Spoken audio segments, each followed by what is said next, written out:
El verso 1 dice: madrugó Labán por la mañana, besó a sus nietos y a sus hijos y los bendijo. Luego Labán partió y volvió a su lugar. Y Jacob siguió su camino. Se encontraron con él Malachim de Elohim. Aquí ponen un comentario. Dicen: eran ángeles de la tierra de Israel que fueron a escoltarlo en su camino de regreso. ¿Recuerdan que en Betel, donde vio la escalera, él dijo: esta es la casa de Elohim, porque vio la entrada? Y habían ángeles que iban descendiendo y otros subiendo, y en el judaísmo interpretan que era porque iba saliendo de la tierra de Israel, entonces estaban cambiando los ángeles, que hay ángeles que sirven en Israel y otros que sirven afuera. Entonces cuando Jacob salió, se cambió como el turno de ángeles para los que sí van afuera. Yo considero que es mucho más que eso. O sea, la revelación no creo que sea, no sé si decir, tan simple como eso, o tan, o sea, como para que ángeles... Yo creo que la forma que lo ponen es como para elevar la tierra de Israel, tanto como para decir que los ángeles que están ahí son superiores a los que están en otro lado, ¿verdad? Ese es el punto de los judíos. Pero, verá, lo veo diferente. Entonces, ya habíamos hablado, era la revelación de Yahweh descendiendo hacia Jacob y la conexión con el Padre, y otras cosas también, lo de que habían dicho que los dos ángeles que habían llegado a Sodoma y Gomorra habían tenido que permanecer en la tierra hasta ese momento y después pudieron ascender en ese tiempo. Entonces hay varias interpretaciones con respecto a eso, pero esa es parte de la razón por la que dicen esto aquí. En el libro de Yashar aparece que a Jacob Yahweh le mandó unos ángeles. De hecho, vemos que se los mandó a Esaú. Esaú venía a pelear contra Jacob y quería matarlo por lo que había pasado. Entonces Yahweh mandó un par de ejércitos de ángeles que se vieran como seres humanos, ¿verdad?, a encontrarse con Esaú. Entonces Esaú los vio y dijo: uy, ¿qué este ejército tan grande que es? Entonces les preguntaba y ellos decían: nosotros somos de Jacob y matamos a cualquier enemigo. Entonces Esaú: tranquilo, yo soy el hermano. Después se encontró con otro grupo similar y Esaú se asusta todo porque igualmente nota que es gigantesco el ejército, y era, repito, Yahweh mostrándosele a través de ejércitos que defendían a Jacob, y Jacob estaba en su momento pensando en el temor que le provocaba el que Esaú viniese contra él y demás. Entonces dice: y Jacob siguió su camino. En hebreo dice, y Jacob siguió por su camino y se encontraron con él, dice aquí, Malachim y Elohim, ángeles de Elohim. Dice el verso 3: al verlos dijo Jacob: campamento de Elohim es este. Entonces llamó a aquel lugar Mahanaim. Entonces, como él vio ese grupo de Malachim, llamó el lugar campamento, y de hecho campamentos, porque fueron, como les dije, fueron un par, y Mahanaim por eso plural. Al verlos dijo Jacob: campamento, que es Mahané, de Elohim es este. Entonces llamó a aquel lugar Mahanaim, campamentos. 32:4. Jacob envió Malachim ante él hacia su hermano Esaú. Aquí este verso, me imagino que la mayoría pone envió mensajeros, y aquí los judíos interpretan ángeles porque en hebreo dice Malachim, y Malach quiere decir mensajero, solo que en español se ha traducido como ángel, pero hay otras palabras para mensajeros también, o enviados. Entonces, como normalmente cuando habla de mensajeros que son seres humanos utiliza otra palabra, y aquí utiliza la palabra malach, es que los judíos determinan que eran ángeles lo que envió, aunque también vemos en lo que estamos por leer que envió gente de los suyos, siervos con un montón de animales para regalarle a Esaú, para irlo calmando. Entonces él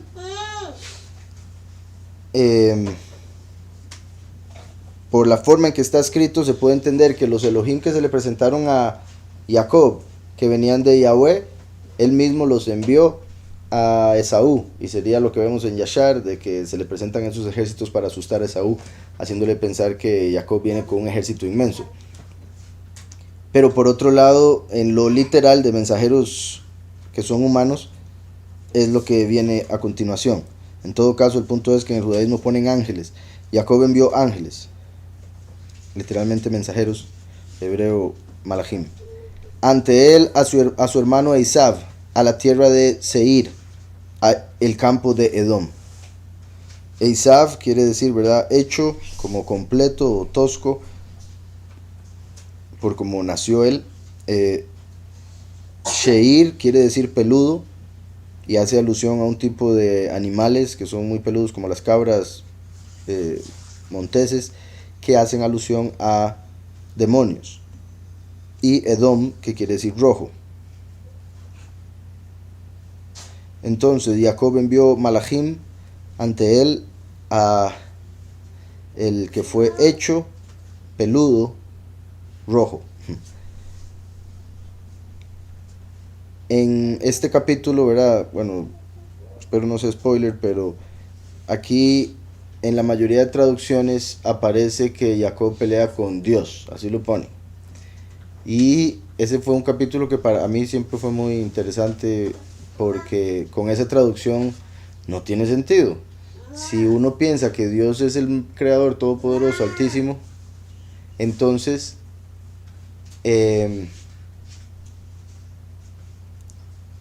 ¿cómo es que Jacob va a pelear con ese todopoderoso y ganarle? Jacob sería entonces más poderoso y por ende deberíamos seguir a Jacob, ¿verdad? Y no es eso lo que vemos en la escritura.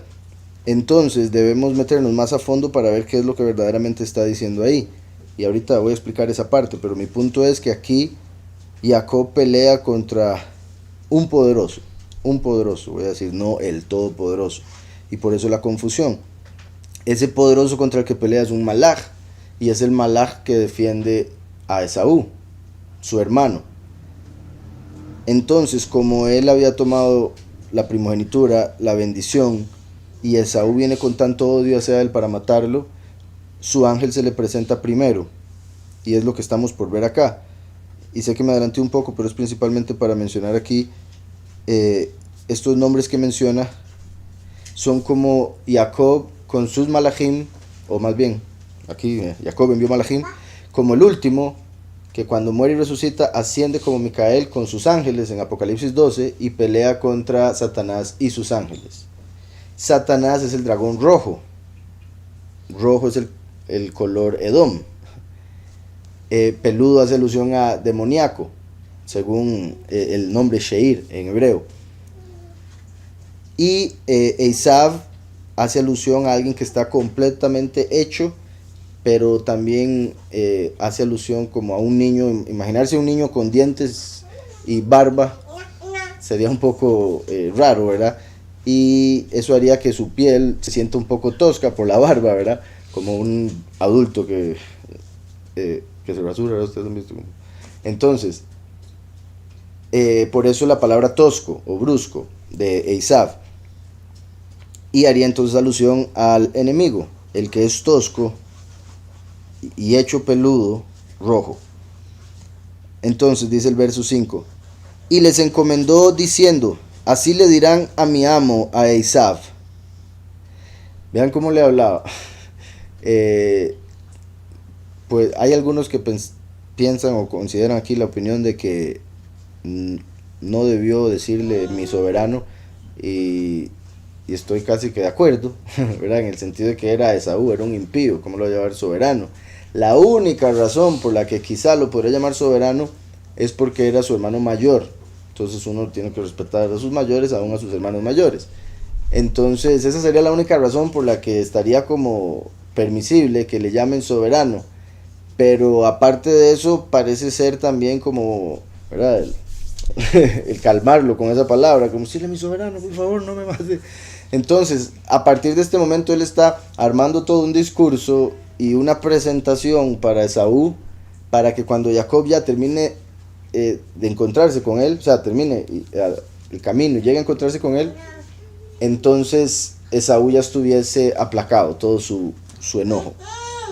Dice, y les encomendó diciendo, así le dirán a mi soberano, a Esav, Así dijo tu siervo Jacob. Con Labán fui un ajeno y he demorado mi retorno hasta ahora. Esto de con Labán en realidad sería como un extranjero. También algo particular aquí que, bueno, Rashid no lo mencionó en esta parte, pero lo mencionó más adelante. Que el hecho de que dice a mi soberano, a Esaú, no dice a mi soberano Esaú. Entonces al decir a mi soberano, a Esaú es como si estuviera separando. Díganle a Yahweh y a mi hermano. ¿Sí me explico? Entonces eso ya le quitaría lo que estaba diciendo de darle honor a alguien que no lo merece. Entonces, en hebreo, ¿verdad? Dice eso, a mi soberano, a Esav, así diréis. O así dice tu siervo Jacob. Dice, con Labán Gartí, o sea, estuve como extranjero. Como sabemos, ¿verdad? Moshe estuvo como extranjero donde Jetro, y ahora él está diciendo lo mismo con Labán, su suegro, igual que Jetro era el suegro de Moshe. Y por eso fue que Moshe le puso a su primer hijo Gershom, ¿verdad? De gentil o extranjero, perdón, Ger. Aquí ponen ajeno. Aquí Jacob también está haciendo ese inicio como para mostrarle que no ha sido fácil para él, porque por la bendición que recibió de Yitzhak, Esaú pensaba, y el mismo Jacob, que la vida iba a ser un amor y que todo iba a salir perfecto y que todas las bendiciones iban a fluir inmediatamente. Sin embargo, llevaba 20 años trabajando y trabajando y trabajando, lo habían engañado, estaba como extranjero, etcétera, etcétera. Entonces le está diciendo a Esaú eso como para que vaya calmándose, como todo lo que usted piensa que yo quité de usted no me ha llegado, no lo he disfrutado, sépalo, he estado como extranjero, he estado trabaje y trabaje, como para que Esaú sepa que lo que él piensa que le había quitado no lo estaba disfrutando. Cuando, ¿verdad? Lo de la forma en que le habla Jacob por acá, principalmente esa parte de soberano, y sí, que lo aplacara, el consejo en sí, el consejo de que le hablara bien a Esaú, su hermano, venía según el libro de Yashar, de Rivka, su mamá, que había enviado 72 mensajeros, que recuerdan los 70, son los 70 ángeles que están sobre las 70 naciones, Heilel, que está sobre el mundo entero, o sea, sobre esos 70 ángeles, y Micael, que está sobre Israel. Ese representa el número 72. Todos los ángeles que están sobre la tierra, básicamente, los principales. Por eso fue que Moshe y Aarón tenían 70 jueces, siendo 72. ¿Está claro todo eso? Entonces, Rivka manda 72 siervos de Yitzhak a Jacob para que le digan que le hable bien, o sea, le está dando un buen consejo, como diciéndole, ahí va malísimo, así que háblele bonito para que se calme. Así dirán a mi soberano, a Esaú, así dijo tu siervo Jacob, con Labán fui un extranjero y he demorado mi retorno hasta ahora. Aquí ponen un paréntesis, la expresión fui un ajeno, en hebreo es Gartí, palabra cuyo valor numérico es 613. Gartí es la Gimel, que es 3, la Reish, que es 200, la Tav, que es 400, ahí tenemos entonces 603, y la Yud, que es 10, 613. Entonces, al decirle he sido un extranjero, al mismo tiempo le está diciendo he cumplido todos los mandamientos. Y es como diciendo, a pesar de haber sido un extranjero, he cumplido todos los mandamientos. O sea, estando en un ambiente negativo, he logrado cumplir los mandamientos, cosa que es más difícil, obviamente. Entonces, al mismo tiempo donde lo está honrando, es como que le está dando un aviso de que no es cualquier hombre, Jacob, y por ende la protección que tendría de Yahweh. Decía aquí el comentario, la expresión fui un ajeno en hebreo Gartí, palabra cuyo valor numérico es 613, como la cantidad de preceptos que conforman la Torá. Jacob le dijo a Esaú, no me asimilé al pueblo de Labán, sino que me mantuve firme en la observancia de los 613 preceptos. Por si algo, Jacob no sabía que eran 613, en ese tiempo no se sabía que eran 613, la Torah todavía no se había dado, pero eso sería, como les digo, el Padre a través de las cosas que él dijo, revelándonos algo muy profundo, que Jacob cumplía la Torah, era un hombre justo, y la verdadera, no los mandamientos de hombres. Entonces, Dice el verso 6. Adquirí ganado bovino, asnar, ganado menor, sirvientes y sirvientas. Envía a comunicarte a ti, mi amo, a fin de congraciarme contigo. Entonces le dice todas estas cosas. El papá de Jacob, que le había dado la bendición que le iba a dar a Isaac, las cosas que mencionó en la bendición eran bendiciones de la tierra y de los cielos. Y él está diciendo, yo recibí animales y personas. Y los animales y las personas no vienen del cielo ni salen de la tierra, como las frutas y el trigo y demás. Entonces él está diciendo, la bendición que me dieron ni se me cumplió. Lo que tengo ha sido por trabajo y no ha sido de la bendición específica, porque no venían las ovejas del cielo, ¿verdad? No tengo aves, segundo, para ver cómo lo pone aquí Rashi. Aquí ponen, he obtenido toro, becerro y asno. Dice un comentario, como si hubiese dicho Jacob, mi padre dijo de mí, de el rocío de los cielos y de la gordura de la tierra, mientras que el ganado y los esclavos no son ni de los cielos ni de la tierra, ya que no nacen de la tierra. Entonces,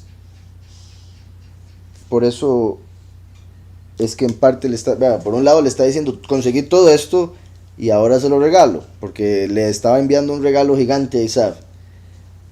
Pero por otro lado le está diciendo, a través de esas palabras, y Isaac estaba todo el momento pensando en es que esa bendición, cuando le decía lo que me dieron no viene de la bendición directamente, aunque uno puede, ¿verdad? Uno espiritualmente, entendiendo las bendiciones, puede decir, sí, Yahweh envía la bendición y se puede manifestar de varias maneras. Sin embargo, aquí era el punto como del rocío del cielo, principalmente se referiría a bendiciones espirituales, celestiales, como el convertirse en el sumo sacerdote, en recibir revelación, sumo sacerdote el sacerdote de la casa, al ser el primogénito ahora, en aprender de la escritura, en recibir revelación. Eso sería el rocío. Recuerden que Yahushua es como el rocío, puesto que es el que se convierte en el maná, como lo vemos en Éxodo, el rocío. Y Yahushua es el maná, el pan de vida, el agua de vida, la lluvia temprana, etc. Y lo otro sí se puede entender fácilmente, ¿verdad? Como lo que sale de la tierra, como los árboles y todas esas cosas. O la tierra misma, y la tierra de Israel le iba a ser dada a Israel hasta después de morir Jacob. Entonces en sí, al igual que Abraham, Jacob no llegaría a ver la bendición. Llegó a ver 17 años de buenos días, pero no llegó a ver toda la bendición que le había prometido Yahweh a través de su papá, igual a Abraham. Y eso es una muestra de que van a resucitar, porque Yahweh no miente. No es como que Yahweh no pudo cumplirle la promesa. Fue que le estaba diciendo, lo voy a levantar de los muertos para que pueda cumplir, ver la promesa. Decía por acá, adquirí ganado bovino, asnar, ganado menor, sirvientes y sirvientas. El verso 6 lo dice, y he aquí para mí, ¿verdad? Ahí, bueno, lo digo literalmente, pero suena un poco extraño en español, entonces se traduce como, y he aquí he llegado a obtener becerro. Dice un becerro, pero es una forma de hablar, se refiere a varios, como cuando se dice que el gallo cantó, y obviamente un montón de gallos cantaron por todos lados, solo que uno piensa en uno. Entonces una forma de hablar, entonces dice un becerro. Lo curioso es que, bueno, no dice un becerro, dice becerro, Shor. Y Shor, recuerdan que es el nombre del animal que muere en Yom Kippur, que representa al último. Entonces Jacob empieza con eso. Y he aquí para mí un becerro, se podría decir, y un asno. Después dice ganado menor, pero si se refiere a ovejas. Son siervos, después, y siervos y siervas. Y lo envío para declarar a mi soberano y encontrar favor en tus ojos. Dice el verso 7. Los malachim volvieron hacia Jacob recuerden que, repito, en Yashar hubo unos malajim que eran como ejército y otros mensajeros seres humanos. Aquí se está haciendo alusión a ambos al mismo tiempo. Aquí los que volvieron serían los humanos principalmente por el mensaje que le van a dar. Los ángeles se fueron para el padre y nada más asustaron a Esaú para que llegara más calmado. Aquí dice, los malajim volvieron hacia Jacob diciendo, llegamos a lo de tu hermano, a lo de Esav, y también él viene a tu encuentro. Y también él viene a tu encuentro. Hay 400 hombres con él. Entonces, Jacob viene con su familia, 4 mujeres, ¿verdad? 2 esposas, 2 concubinas, 11 hijos, 1 hija, y siervos y siervas. Un montón de animales que había adquirido, que ahora va a tener que darle un montón de ellos a Esaú como regalo para calmarlo, que también es muestra, por un lado, de cómo Jacob no estaba preocupado por si le iba a hacer falta algo, no estaba preocupado por la bendición, porque sabía que iba a seguir siendo bendito. Aunque ahora más adelante sí menciona Rashi una palabra, y ahora la comento, que parece ser muestra de que Jacob estaba enojado de tener que hacer todo eso por él, por Esaú. Pero enojado como, ¿verdad? Como justamente, no como enojado por tener que soltar, por darle un regalo, sino enojado porque, ahorita lo menciono con el comentario de Rashi mejor más adelante. Entonces, viene con 400 hombres. 400 es el valor numérico de la letra Tav, ¿verdad? Y la letra Tav es la última letra del Aleph Bet, del alfabeto hebreo. Y por ende representa el fin de los tiempos, cuando los últimos van a ser sellados. El sello es representado también por una letra Tav. Entonces los últimos sellados en el fin. La Tav también es una cruz en el pictográfico, entonces representa el fin de Yahushua, ¿verdad? En este mundo, obviamente, donde lo mataron, donde llegó al fin de su ministerio, en una cruz. Entonces, aquí dice que 400 hombres vienen a él. Eso nos hace pensar en el fin de los tiempos. También, poniéndonos en los zapatos de Jacob, debe haber sido sorprendente de verdad pensar en, yo vengo con mi familia tranquilito y mi propio hermano viene a buscarme con 400 hombres para matarme. 400 hombres, con 20 harían 400. Entonces, imagínense la fe de Jacob y la confianza como para mantenerse firme en este momento. Y no solo eso, vienen 400 hombres y está por bajar un ángel para pelear con él. Y Labán le había mandado también siervos a Esaú para que le quitara, le robara, lo golpeara, todo lo demás, porque Labán no había podido, entonces quería que su propio hermano lo hiciera. Entonces, Jacob tuvo miedo. Vean también algo, disculpen, 400, tal vez no sea no parezca tan buena la conexión, pero ¿se acuerdan que hemos hablado que en hebreo, como las letras son números y no hay decimales, digamos como en 3, cuando habíamos visto lo de la revelación de Pi, 3,14, no se busca 3,14 porque no hay el coma, sino 314. Es similar con los ceros. Si hay un montón de ceros o menos ceros, al final se pueden quitar o poner que el punto es el número base. Y en este caso, digamos, 400 o 400 por 3 serían 1200, que es como 12, como las 12 tribus de Israel, una tercera parte. Y Esaú está representando a Satán con 1/3 de los ángeles, ¿se acuerdan?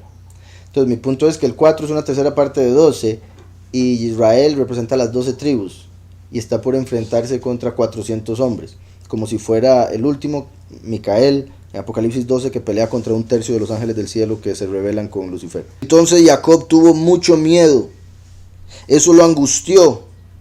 Entonces tuvo mucho miedo y angustia. La angustia es un poco menos que el miedo, o el mucho miedo. Si uno tiene miedo, de fijo está angustiado. Entonces el hecho de que menciona ambas cosas hace alusión a 2 cosas diferentes que cada una le está provocando una miedo y la otra angustia. Miedo le estaba provocando el hecho de que venía con 400 hombres y lo podían matar.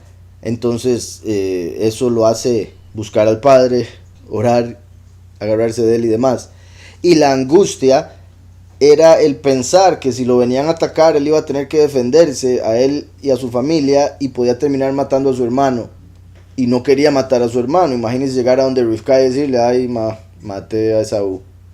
Entonces era miedo porque lo venían a buscar para matarlo 400 y angustia porque tal vez mataba a su propio hermano. ¿Está claro? Por si algo aquí en el judaísmo dicen que él tenía todo el derecho de hacerlo y pues sí, de defenderse y por ende podría terminar matando a su hermano que era el que lo venía a atacar. Entonces, Jacob tuvo mucho miedo, eso lo angustió y dividió a la gente que estaba con él, así como el ganado menor, el vacuno y los camellos, en 2 campamentos. 2 campamentos. Al final del 8, aquí dice Mahanot. Ahora habíamos visto cómo era campamento. Mahanot es campamentos femenino. Ot es plural femenino. Él le llamó a ese lugar Mahanaim. ¿Recuerdan? Mahanaim, que es plural masculino.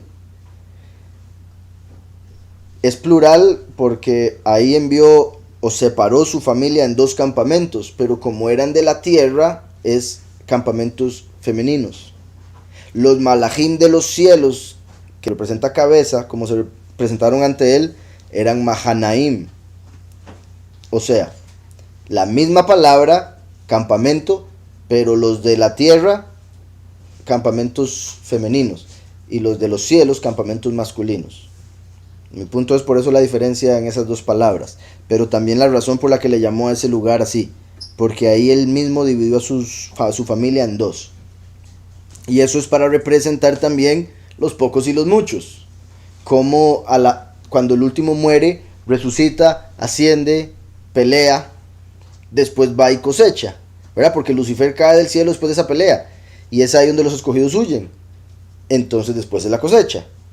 Entonces estamos viendo cómo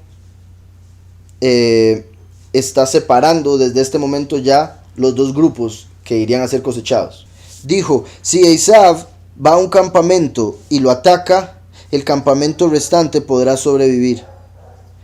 Vean cómo, o sea, Jacob, ya tenemos nosotros toda la historia, entonces para uno es muy, o sea, creo que es un poco difícil ponerse sus zapatos, porque como uno ya conoce la historia, le fue bien, es el patriarca, estaba lleno de fe, pero estamos viendo que estaba lleno de miedo en ese momento. Y no solo eso, él estaba dando la posibilidad de que una mitad de su familia fuera destruida. A pesar de que Jacob, a pesar de que Yahweh le había prometido que iba a tener 12 hijos, etcétera, etcétera. Él aquí está pensando, tal vez he pecado, tal vez he hecho algo malo y por eso hoy la promesa de Yahweh valió. ¿Verdad? Entonces él está aquí pensando que puede que uno de los 2 campamentos se pierda. Obviamente si uno, ¿verdad? Uno, digamos, que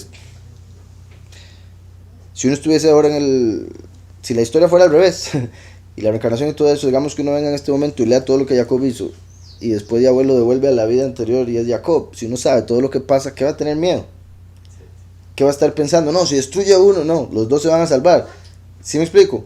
Pero no estaría escrito, tuvo miedo, no estaría escrito otro montón de cosas que nosotros necesitamos, porque como funciona la historia, como es el pasado, presente y futuro, nosotros debemos confiar en Yahweh, que eso es la fe, ¿verdad? La certeza en lo que no se ve, confiar que la promesa de Yahweh se va a cumplir, aunque en el presente parezca que no en lo absoluto, aunque la carne nos diga usted está loco, aunque la carne le diga ya está perdido, si ha hecho algo malo pues arrepiéntase, mejore, pero Yahweh por algo lo dijo, él sabe el final. Es como Yahweh ya sabía todo esto mientras Jacob estaba con miedo, y Yahweh, ay, ¿por qué tener miedo? Jacob, confíe. ¿Sí me explico? Entonces nosotros debemos tener claro que aunque nos agarre miedo en el camino, Yahweh todo lo tiene listo y por ende debería eso quitarnos el miedo. Yahweh a veces nos dice cosas, como se las dijo a Jacob, tal vez no tan directa como le parecería a uno que le habló a Jacob, pero aquí está escrito, ¿verdad? Somos más que vencedores en Yahushua. Todo lo puedo en el Mesías que nos fortalece. Ya se nos dijo, pero hay veces donde uno dice, no puedo con esto. ¿Por qué? Si ya se nos dijo lo contrario. Porque una parte del corazón o de la mente le dice, no, es que usted ya pecó, entonces ya no puede. No, es que usted no era parte de. No, es que... montones de excusas que le pone, ¿verdad? Y digo esas 2, pero yo sé que hay más. y ustedes verán en su corazón cuáles les llegan.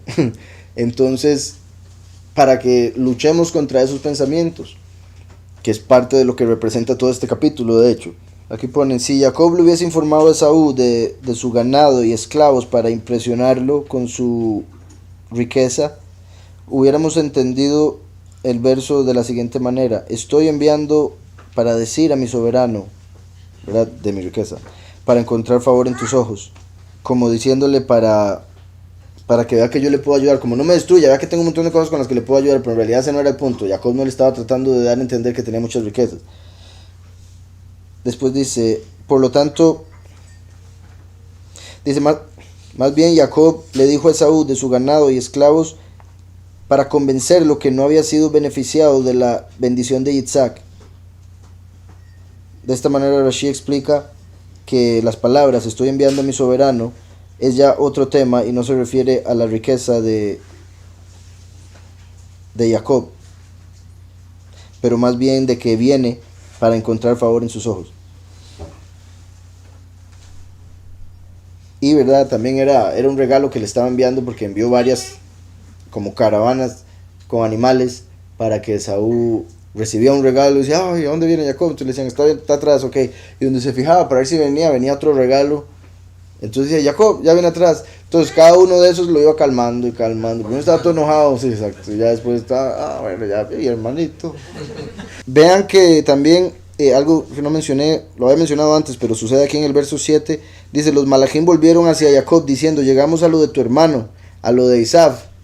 Ahí dice, a tu hermano, a Esav, porque no venía como un hermano. Entonces por eso, como si fueran dos personas diferentes. Llegamos a donde su hermano, a Esav, como haciendo alusión al malvado, porque así era como venía. Era principalmente Yitzhak, que amaba a Esav, si le hubiese dolido bastante. Y estaba, ¿verdad? Entonces, como Jacob se había ido de la casa, él pensaba que había roto el mandamiento de honrar a padre y madre. Entonces pensaba que por eso Yahweh no lo iba a dejar entrar en el reino o algo así. Y cada vez que pasaba algo negativo, pensaba que era por algo que no estaba haciendo, algo que había dejado de hacer o algo así, que le iba a ir mal en lo espiritual. Y por eso les digo, nosotros debemos luchar contra esos pensamientos. Obviamente luchar por hacerlo mejor, pero no permitir que el enemigo nos destruya o nos agobie o angustie con esos pensamientos. Por eso era lógico, o sea, Yahweh permitía que se fuese. Fue el consejo de Rivka, su propia mamá. O sea, estaba más bien honrando a su mamá al hacerle caso. Entonces, eso es como muchas veces uno toma decisiones y en el momento vio los pros, los contras, decidió de la mejor manera. Y después el enemigo le empieza a decir que tomó la mala decisión. Ah, ¿por qué decidió eso? Ve ahora esto. Y uno de ahí. Entonces, en vez de empezar a decir, sí, tomé una mala decisión, digo, uno sigue en lo que está y se esfuerza porque salga bien. Y si al final, digamos, un negocio, que es 50-50 siempre, si no sale bien, por alguna razón fue la voluntad de Yahweh y es para el bien de uno. Por más que se pierda un dinero, por más que se haya perdido tiempo, se aprendió, por ende no se perdió tiempo. Y pagó por un aprendizaje, véalo así. ¿Sí me explico? El 8. Entonces Jacob tuvo mucho miedo, solo angustió y dividió a la gente que estaba con él, así como el ganado menor, el vacuno, los camellos, en 2 campamentos. Dijo, si Isaac va a un campamento y lo ataca, el campamento restante podrá sobrevivir. Jacob oró, Elohim de mi padre Abraham y Elohim de mi padre Yitzhak, Yahweh. Aquí el hecho de que está así escrito hace alusión a 2 momentos. Uno, cuando Yahweh mismo se le apareció y le dijo, yo soy el poderoso de tu padre, de Abraham, y el poderoso de tu padre Yitzhak. Recuerdan que le habló así, a pesar de que normalmente no lo hace cuando alguien sigue vivo, pero era porque ya estaba ciego Yitzhak. Entonces, como ya estaba ciego Yitzhak, le dijo poderoso tu padre Yitzhak, y por eso aquí él lo repite. Y después menciona a Yahweh por cuando se le apareció en Betel, encima de la escalera, que dijo, yo soy Yahweh. Entonces, Jacob está a través de la oración recordándole al Padre, recuerda estas 2 veces donde usted se me apareció y me dijo esto, por favor me lo cumple. Entonces dice, Elohim de mi padre Abraham y Elohim de mi padre Yitzhak, Yahweh, tú mismo me dijiste, vuelve a tu tierra y a tu patria y haré que te vaya bien.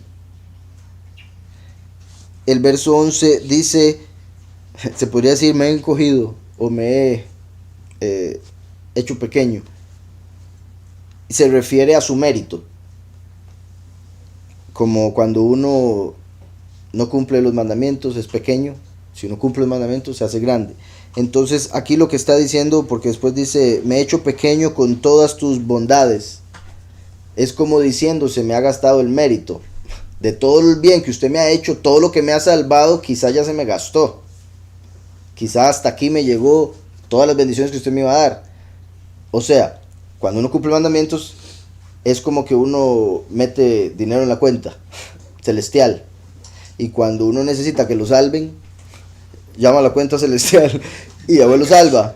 Exacto. Entonces Jacob está diciendo, uy, ya la cuenta se me disminuyó, porque Yahweh me ha estado ayudando a cada rato en todo, entonces me imagino que ya se me gastaron. Y ese es el punto de me he encogido con todas tus bondades, que como lo que está pensando, dando a entender.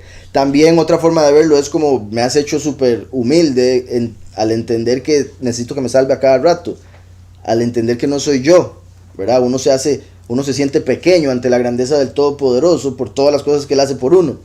Si uno es humilde, ¿verdad? Obviamente, como Jacob, se dará cuenta de lo grande que es Él y por ende uno se siente chiquititico. Mientras que los impíos, los que dejan entrar la levadura de los fariseos, se vuelven según ellos grandísimos, pero puro aire, y piensan ser similares al poderoso, y por eso dicen, uy, porque no soy como ese, no soy como aquel, no soy como, ¿verdad? Como el fariseo aquel. Dice, aquí lo ponen así, mi mérito ha disminuido por todas las bondades y toda la lealtad que ya me brindaste.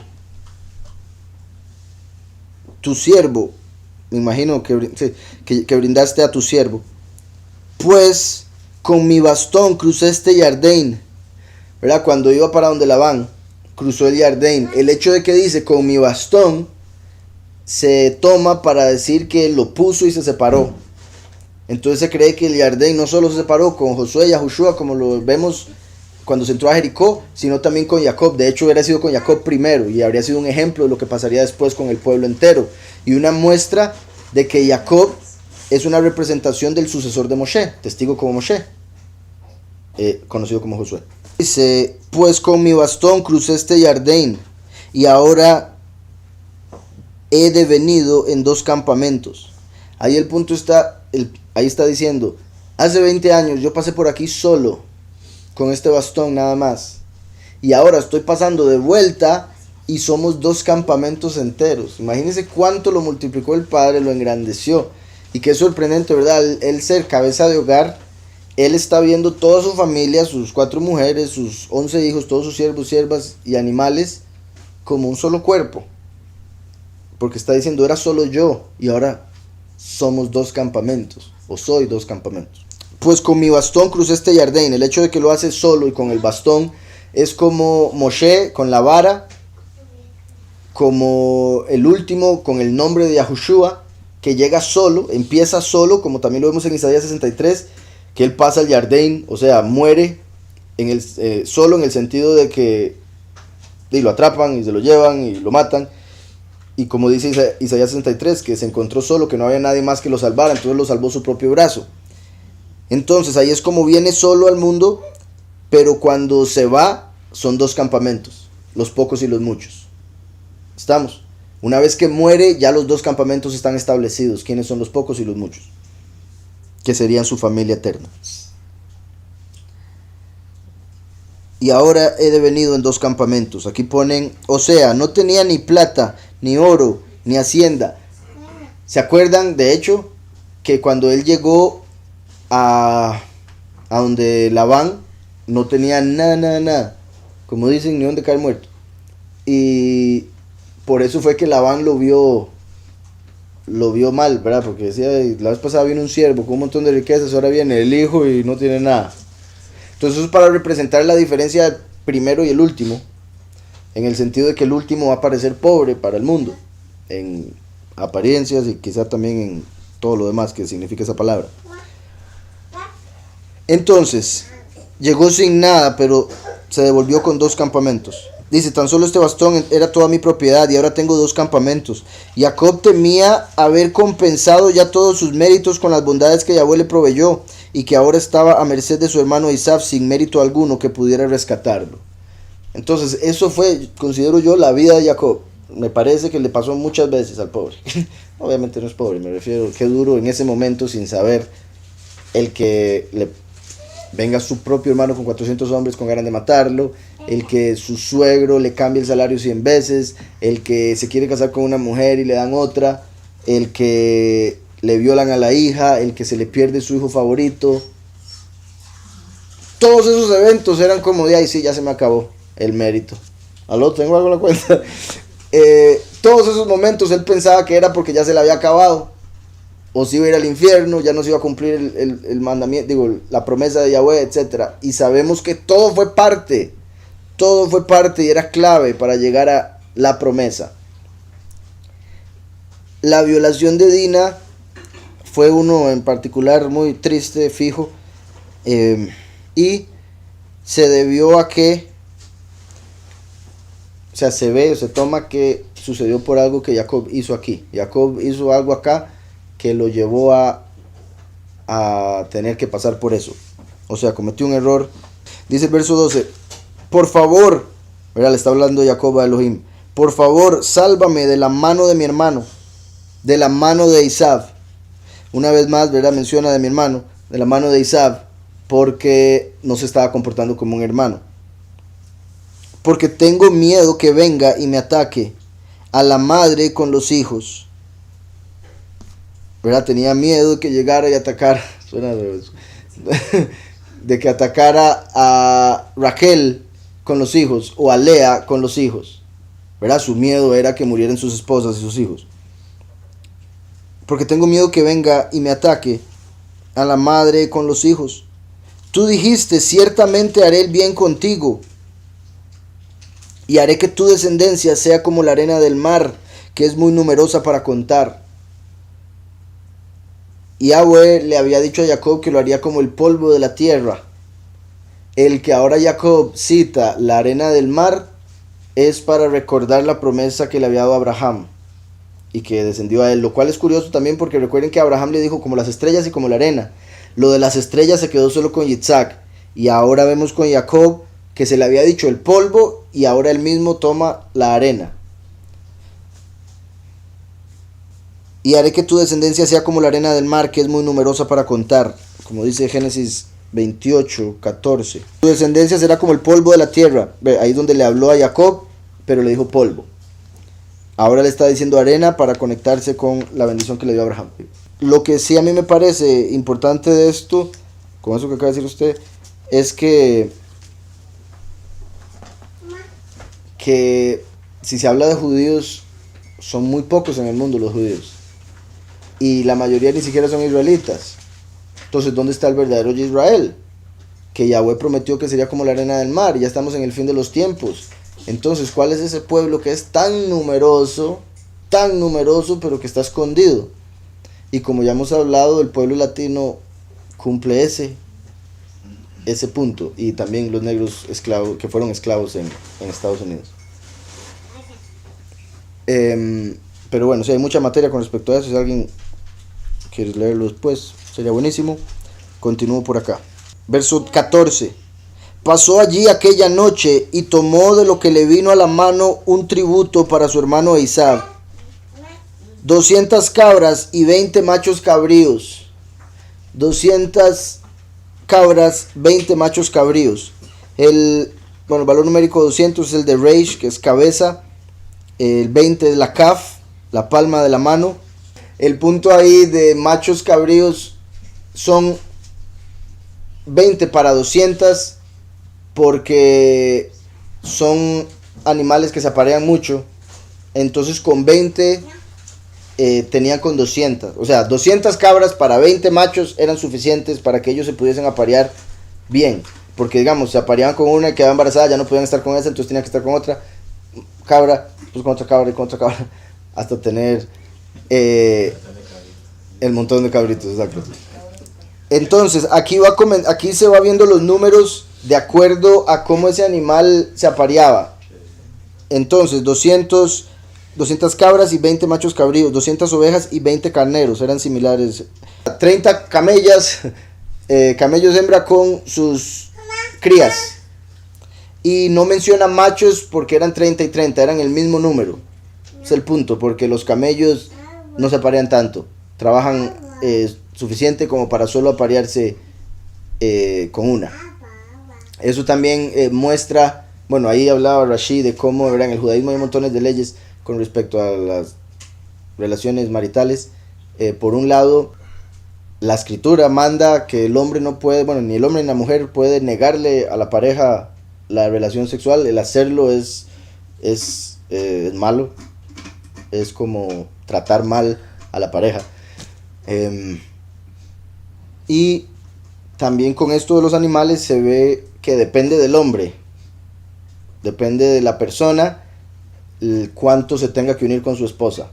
Digamos, por ejemplo, si trabaja de piloto y no va a estar siempre en la casa, ¿verdad? Porque anda en otro país, como los camellos que quizás hacían viajes largos, entonces entonces solo tenían relaciones sexuales, digamos, una vez a cada tanto. Pero el punto es que si el marido está con la esposa, debe cumplir eso para mantener la llama encendida.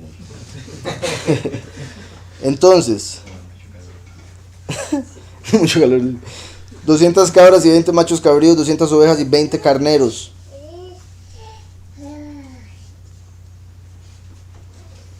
Después dice 30 camellas amamantadoras con sus crías, 40 vacas y 10 toros. Así, perdón, 4 vacas por toro, que es puro Jacob.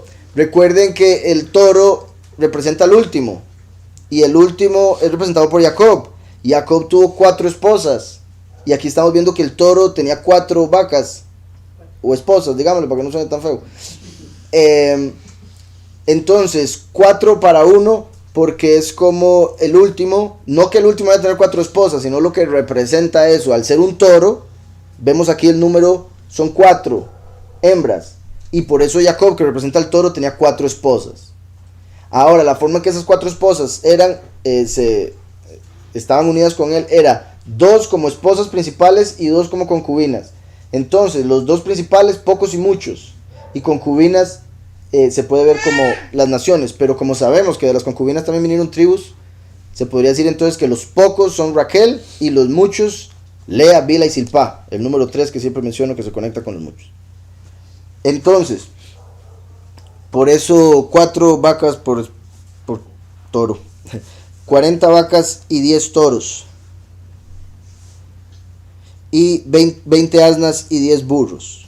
Sí, depende de la persona cómo se comporta. De hecho, los animales, eso es el punto de lo que habla la escritura de no comer este animal o no comer del otro, es con respecto al comportamiento de X animal, porque los animales que aparecen en la escritura como impuros son animales que tienen características que uno no debe copiar. Los animales que son en la escritura puros son animales que uno debería asemejarse, como la oveja, ser obediente, el toro, ser trabajador. Entonces, los animales que se pueden comer, me refiero, todos tienen características positivas y esas son las características que nosotros debemos tomar.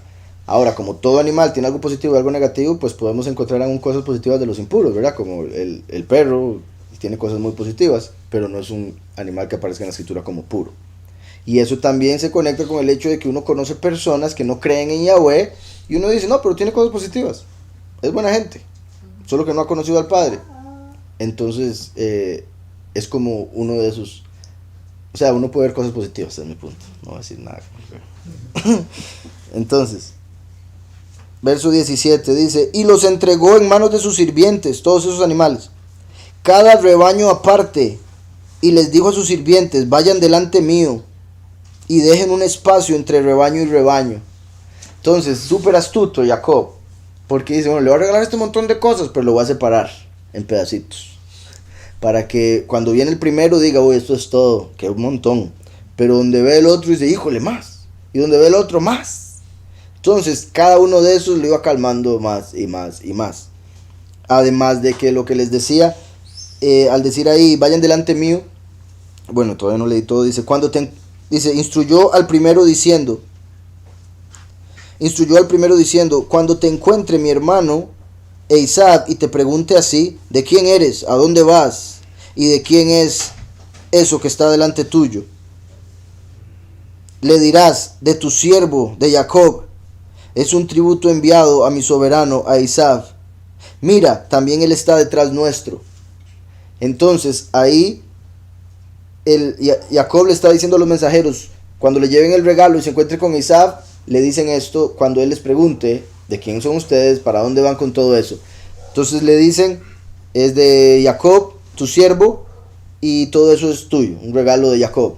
Y vea, él viene detrás. Entonces le decían, vea, él viene detrás. Y ese punto era parte de la astucia de Jacob, que era que Esaú se fijara. Es como así. Y se fijaba, y donde se fijaba venía otro campamento. Sí, viene detrás, pero detrás. Pero en cada una le decían lo mismo, para que él pensara que ya venía a continuación. Y hacía que volviese a ver el próximo regalo.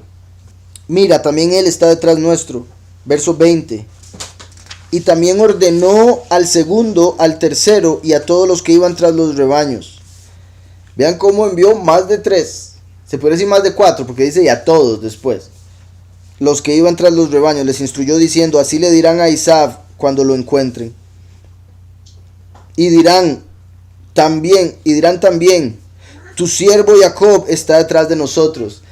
Ven cómo ahí lo confirmó. Ya lo había dicho, y había dicho, les dirán todos igual. Pero al final les dice, y dirán también esta parte, cuidado se les olvida esta parte, viene detrás de nosotros, que representa, viene de último, viene como el último.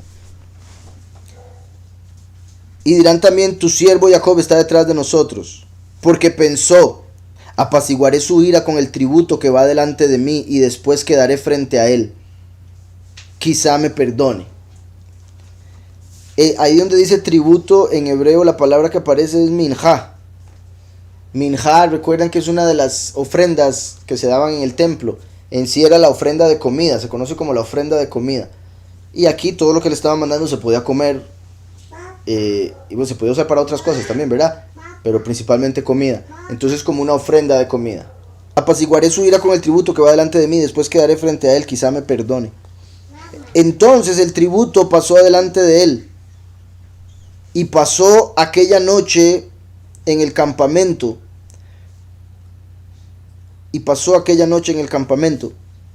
Aquí se ve que... No, el verso que sigue. Se levantó aquella noche, tomó a sus 2 mujeres, a sus 2 sirvientas. Vean cómo dice 2 mujeres y 2 sirvientas. Muy común que en el cristianismo se diga que tenía 4 esposas. Pero el hecho de que dice aquí 2 mujeres, 2 sirvientas, deja claro que se refiere a 2 esposas, 2 concubinas. Y a sus 11 hijos. Y cruzó el vado de Yabok. El vado de Yabok. Dice 11 hijos. Entonces hay uno, le nace la pregunta de dónde estaba Dina. Y resulta que estaba en un cajón metida. Porque Jacob no quería que la viera Esaú y se enamorara y se quisiera casar con ella. Entonces en la mente de Jacob es mi chiquita, es mi hija, ¿cómo se la voy a dar a este impío? Pero en la mente de Yahweh era, esta mujer puede hacer que Esaú se convierta. Dina podría hacer que Esaú se vuelva un hombre justo. Entonces el hecho de que Jacob escondió esa bendición que le pudo haber dado a Esaú, hizo que Jacob fuese castigado y Dina fuese violada. Entonces fue por esconder a Dina de su hermano que terminó siendo tomada por Shechem. Aquí hay un comentario y dice, Jacob verificó personalmente el tributo y en vez de retirarse a descansar en su tienda, durmió con todo el campamento, listo para defender a los suyos en caso de necesidad. Después donde decía lo de que cruzó el vado de Yabok, dice, el Yabok es un afluente del Jardín que corre perpendicularmente a él sobre la margen oriental. Dice el verso 24, los tomó y los hizo cruzar el vado y también mandó toda su hacienda. Entonces, ahí Rashid dice que funcionó como un ferry, o el que maneja el ferry, porque tuvo que hacer 2 viajes. Pasó con el primer campamento con su familia, después se devolvió, después pasó al otro, que sería como, vuelvo a lo mismo, similar a la cosecha, el venir por un grupo, después venir por el otro. Pero después de que pasa con los 2, o hace que los 2 pasen el Yabok, Se devuelve y ya era muy de noche, entonces quedó a dormir de ese lado solo. Los tomó y los hizo cruzar el vado y también mandó toda su hacienda. Verso 25. Jacob se quedó solo. Entonces un extraño luchó con él hasta que irrumpió el alba. Entonces, ¿verdad? En ese momento, al inicio, él está quedando solo ahí. En eso se le arma un pleito con alguien que andaba por ahí. Eso es lo que parece según lo que leemos. Súper de la nada. Cuando leamos más vamos a ver más detalle de qué significa. Pero hay un par de interpretaciones. Una que sí fue un pleito literal. O sea, sí hubo golpes que considero yo es la verdadera interpretación. De hecho, yo considero que las dos interpretaciones son correctas, pero hay unos que solo toman una o la otra. La otra sería que estaba teniendo un pleito en su cabeza, como que se durmió, tuvo un trance y estaba luchando contra el enemigo, quizá contra el miedo de Esaú, contra que mataran a sus familiares, todo eso estaba en su cabeza y fue una lucha. Digo que fue literal por una palabra que se va a usar y segundo porque salió renqueando. Entonces iba ahí así por un pensamiento, está raro. Entonces dice, Jacob se quedó solo, entonces un extraño luchó con él hasta que irrumpió el alba. Curiosamente, aquí donde dice que irrumpió el alba, en hebreo dice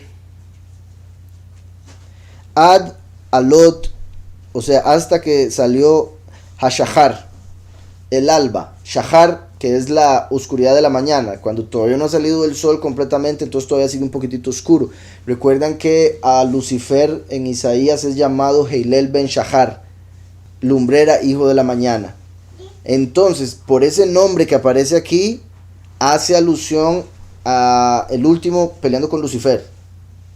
Lucifer es hijo de la oscuridad de la mañana porque Lucifer es hijo de Samael, el primer ángel en caer. Y es ese el ángel contra el que está peleando aquí Jacob. Entonces Jacob pelea contra Samael para representar al último peleando contra Lucifer. Y están conectados de todas maneras, Lucifer y Samael. Entonces dice aquí un comentario, Jacob se quedó solo de la otra margen del vado Yabok porque se había olvidado unos pequeños cántaros.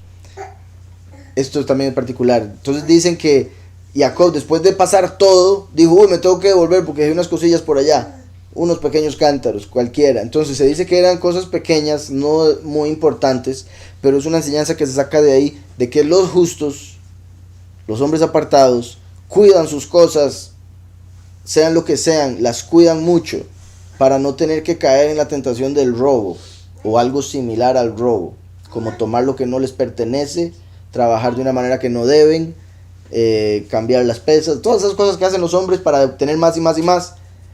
Más bien, primero que todo debemos entender que entre más espiritual, por ende menos material, y entre uno más espiritual menos materia necesita o menos objetos necesita para sentirse lleno o que sirve para algo, como la gente del mundo, ¿verdad? Que necesita carro, necesita casa, necesita aparatos de aparatos de aparatos. Y por otro lado, o sea, entre más tengamos al Padre, menos vamos a necesitar de esta realidad. Y segundo, lo que tengamos de esta realidad, lo cuidamos. Porque Yahweh nos lo ha dado. Lo cuidamos para que dure. No desperdiciamos, ordenamos, somos ordenados, porque el Padre es un poderoso de orden. Y digo eso por la mayoría de los hombres, que cómo les cuesta, ¿verdad?, a los hombres ser ordenados. El Padre es un poderoso de orden, debemos buscar ser ordenados. Cuidar las cosas que Él nos ha dado. Cuidar las cosas que con el esfuerzo que Yahweh nos permitió dar para obtener algo, lo hayamos tenido, o sea lo que sea, me refiero como cuando alguien trabaja mucho por algo y lo tiene y dice, yo trabajé, yo puedo hacer lo que me dé la gana, y está bien, va a tener que trabajar un montón más para poder volverlo a tener cuando ya no sirva.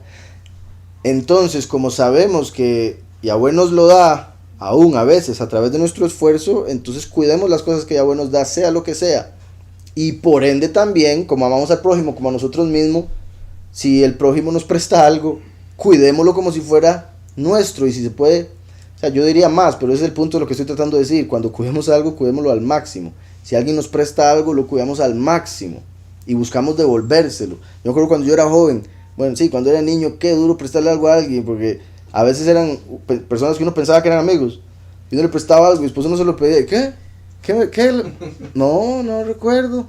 O se desaparecían o cosas así, ¿verdad? Qué sorprendente, sí, uno daba la cara. Y uno, pero en serio, usted está hablando en serio, mi juguete. Exacto, el que no fue fiel en lo ajeno, ¿verdad? ¿Cómo va a ser fiel con lo suyo? ¿Cómo se le va a dar lo suyo a aquel que no fue fiel en lo ajeno? El que fue infiel, ¿verdad? Con las riquezas injustas, ¿cómo se le van a dar las riquezas del Padre? Entonces, y ahora que acabo de decir eso, ¿verdad? El que no sabe manejar el dinero o no sabe manejar su vida, ¿cómo espera que Yahweh le dé la verdadera vida? Si no sabe manejar oro y plata, ¿cómo espera que se le dé sabiduría y conocimiento, que es más valioso que el oro y la plata? Entonces, si uno sabe manejar esto, Yahweh le va a dar lo otro. ¿Sí me explico?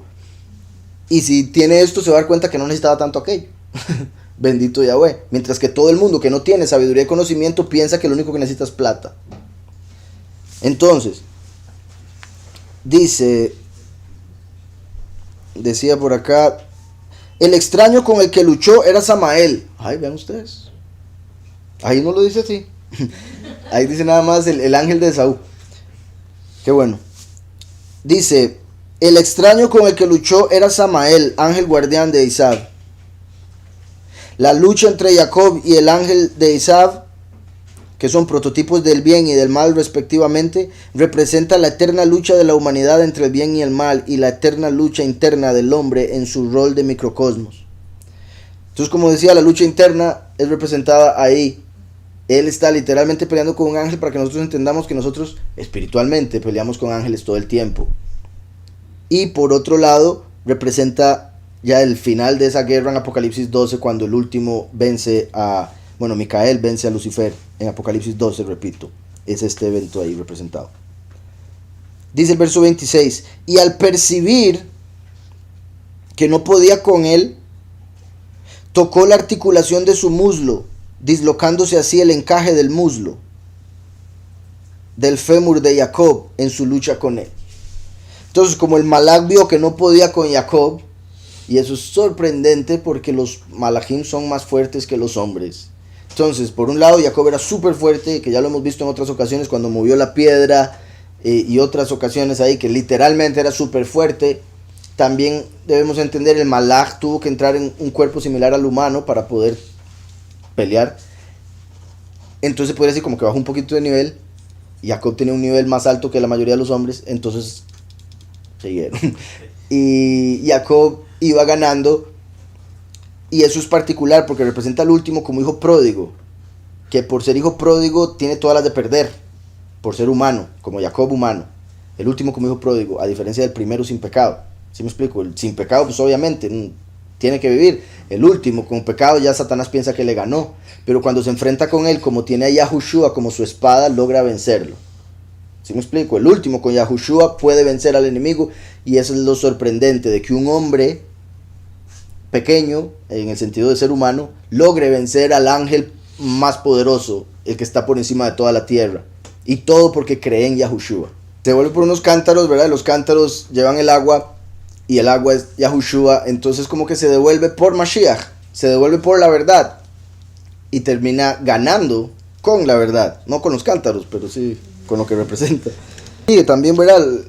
O sea, buen punto, tenía miedo y aún así se peleó contra ese Malach y le ganó, se peleó contra Satán y le ganó, porque por ser humanos vamos a sentir miedo en ocasiones. El punto es enfrentarlo y vencerlo. Ese es el punto. Mucha gente se queda así por el miedo, no sale de la casa por el miedo, se viste de todo de plástico por el COVID, el miedo, y no logran vivir la vida. Y entonces, ¿para qué quieren salvar esa vida si no pueden vivirla? Mejor vivirla hasta que llegue. ¿Sí me explico? Mejor vivirla bien, libre, a estar todo lleno de miedo y no poder vivir la vida. Entonces aquí vemos cómo enfrentó el miedo, y es lo que nosotros debemos hacer en todo momento, enfrentar los miedos, agarrarnos del Padre, por supuesto, es la única forma que vamos a poder. El 26. Y al percibir que no podía con él, tocó la articulación de su muslo, dislocándose así el encaje del muslo. Ahora vimos lo de cántaros. Ya lo vi más adelante, pero me volví a los cántaros, eso es lo que les iba a decir. ¿Se acuerdan que leímos en Jueces de los cántaros que llevaban con las antorchas en Jueces, Gidón. Aquí, y lo que les había dicho de Gidón, ahora lo menciono porque Gidón quiere decir el que corta o el que ataca.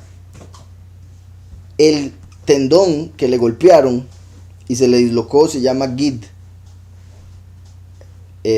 Gimel, Yud, Dalet. Gid.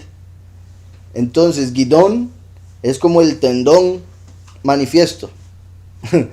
¿Sí me explico? Por donde le golpearon a Jacob se manifestó después como Gidón. Y mi punto con eso es que, por otro lado, la guerra de Harmegido o Harmegidón es la guerra donde se va a dar el ataque, como se traduciría, o el monte del ataque, o donde van a ser cortados los impíos. Entonces hay una conexión de Gid con Gidón y con Megido, ¿verdad? Por la raíz. Y Jacob viene de Ekev, que es talón, como el talón de Aquiles, que es la parte más débil, lo que representa la parte más débil, pero el hombre diría, no, la parte más débil es el Gid. ¿Verdad? En las partes nobles del hombre es donde más le duele, pero el talón de Aquiles representa, de hecho representa lo mismo. ¿Por qué? Porque el hombre no solo es débil si lo golpean por ahí, sino que es débil por la lujuria que se enfoca en eso, en esa parte del cuerpo me refiero. Ahora, el Gid se ve como el encaje aquí, pero un golpe ahí es como golpear los testículos, y sabemos que, por otro lado, esa parte de testículos se llamó así por los testigos, los que daban testimonio, tenían que tener testículos. Y por otro lado, recuerdan que el último, o Mashiach, viene en su muslo escrito, Rey de Reyes, Soberano de Soberanos, y es el encaje del muslo lo que estamos hablando aquí, y el muslo era lo que le dijo a Abraham a Eliezer que le agarrara, pero que en realidad se refería a las partes nobles. O sea, decían muslo, pero se refería a los testigos. Para hacer pacto de que iba a cumplir la misión. ¿Sí me están entendiendo cómo todo se conecta? Espero. Porque es muslo, encaje y órgano sexual que pone la semilla para que se dé fruto. Entonces esa parte termina siendo la parte débil del hombre, porque el hombre se deja llevar muy fácilmente por las mujeres, y si lo golpean por ahí, cae. Por eso fue que el ángel golpeó por ahí y cayó. Pero eso es como el hijo pródigo, que es un hombre que cae, pero Yahweh lo utiliza para poner la semilla y atacar al enemigo. Entonces, le golpeó en el Gid, la que me faltaba.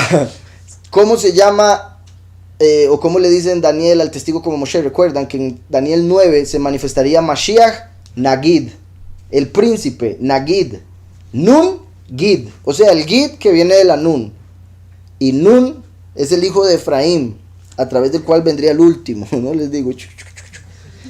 Entonces, Nagid se ve como el Gid que le golpearon a Jacob, que vendría de Nun, descendiente de Yosef, para ser el sucesor de Moshe, como Yahushua, conocido como Josué.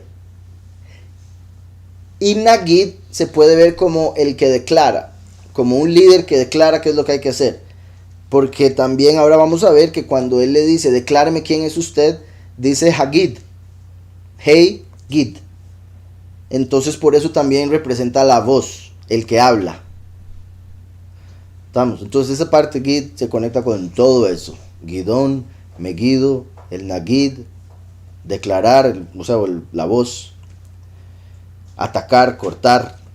Entonces, y al percibir que no podía con él, tocó la articulación de su muslo, dislocándose así el encaje del muslo, fémur de Jacob, en su lucha con él. Dijo, déjame ir, que está despuntando el alba. Entonces el malaj, cuando ve que no se puede ir, después de haber golpeado a Jacob, Jacob está aquí agarrado, porque no lo deja irse, el ángel ve que ya está llegando la mañana, ¿verdad? Porque era Shahar, recuerdan, ya estaba saliendo el sol, y para ese momento los malajim tienen que cantar alabanzas al Padre, y se dice que o sea, cada malaj tiene un día como especial, y que ese día le tocaba a él cantar de líder o de principal. Entonces le estaba diciendo a Jacob, déjeme irme porque tengo que ir a cantar, tengo que estar en el coro. Déjame ir, que está despuntando el alba, y ponen entre paréntesis, y debo recitar las alabanzas matutinas. Pero respondió, no te soltaré. También otra cosa, o sea, lo de las las alabanzas, pues es cierto que sucede. En la escritura vemos que hay versos que se pueden ver que sí pasa eso, en cierta forma, como que por donde va el sol, ¿verdad? Porque, digamos, vemos la tierra así, y el sol así.